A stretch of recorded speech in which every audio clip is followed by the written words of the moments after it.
Whichever way you judge me has absolutely no impact on me because I'm completely stoned. I have not given this privilege to anybody, that somebody can make me happy, somebody can make me unhappy.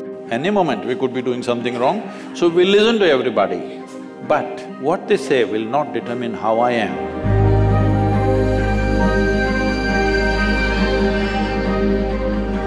So Sadhguru, sometime back I happened to be in a situation where a friend of mine was drunk. So when she was in the drunk state, she was repeatedly saying that please don't judge me as I'm drinking, please don't judge me. It is… but she's lost her judgment, but she doesn't want you.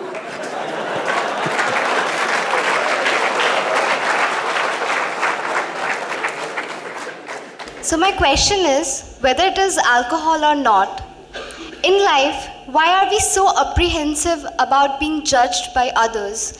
And how can we not let this come on our way of being happy?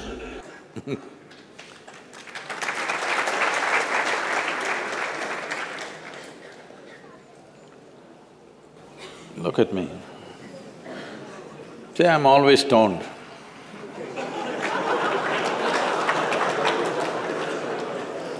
Never touched a substance, but always stoned.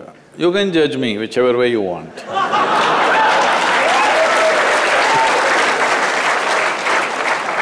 Because one thing is, I'm stoned in such a way that I have not lost my judgment at all.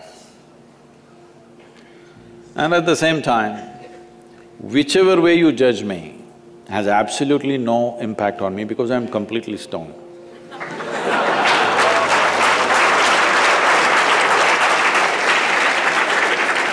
Having said that, why this consumption of alcohol and drugs is growing the way it's growing in the world is, this is because the heavens have been collapsing.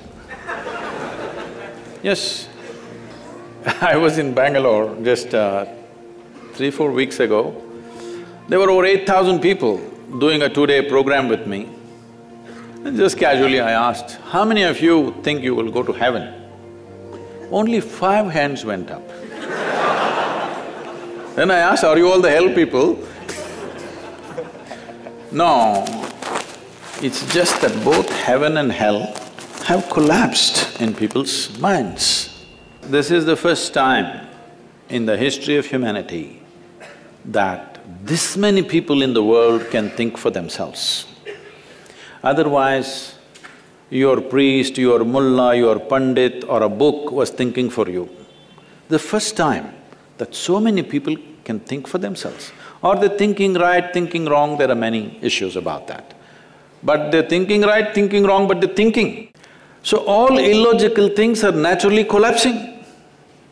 Still, this generation has not fully walked away from it, still there is fear. They can't openly say, there's no goddamn hell or heaven.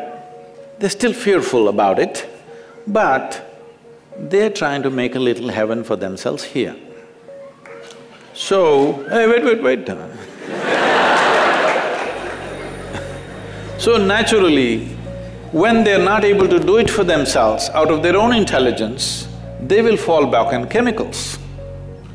Today, just to take very affluent societies, because every society is aspiring to be like that, let's say you take United States, which is the most affluent nation on the planet right now. 70% of US population is on prescription medication. Another 30%, of course, buying it off the back streets.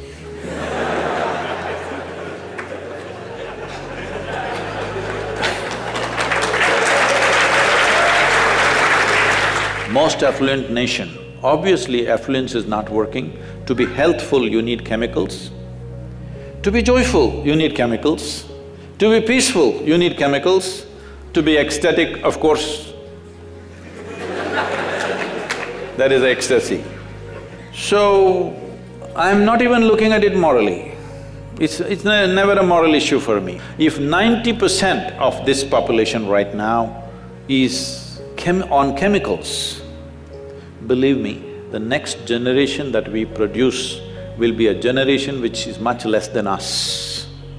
If we produce a next generation less than ourselves, we have committed a crime against humanity, because the next generation must be at least one step ahead of us, otherwise we've lost it. We've lost the entire process of civilization when we produce a next generation which is actually less than us. So, we are heading towards this rapidly unless we teach individual human beings how to simply sit here and be blissed out. Stoned enough or no? Just look at me. But am I conscious enough, alert enough, clear enough? If there was a way to intoxicate yourself without losing your judgment, without losing your awareness, without losing your intelligence, it's a great thing. Intoxication is a fantastic thing. Only problem is, it takes away your judgment, it takes away your intelligence, incapacitates you. That is the problem, isn't it? Is it true? Ask anybody, you're not in the medical sciences, but ask anybody, is it true that this body here is the greatest chemical factory in the universe right now? The universe that we know at least? Only problem is you're a lousy manager. If you know how to manage this, you would be like me, always blissed out. Anybody can say what they want, anybody can do what they want. This is like this only. Because I have not given this privilege to anybody, that somebody can make me happy, somebody can make me unhappy, somebody can make me miserable. Right now, you are a consequence of other people's opinions. Where do you plan to go like this? Anybody can ruin you. You went outside, somebody told you, Shreya, you are the most wonderful human being we have seen. Then you were floating on that cloud, what number? What number? 9. Oh, in South we do 11. You were floating on cloud whatever number, and you came home, people at home told you who you really are. And the cloud will crash.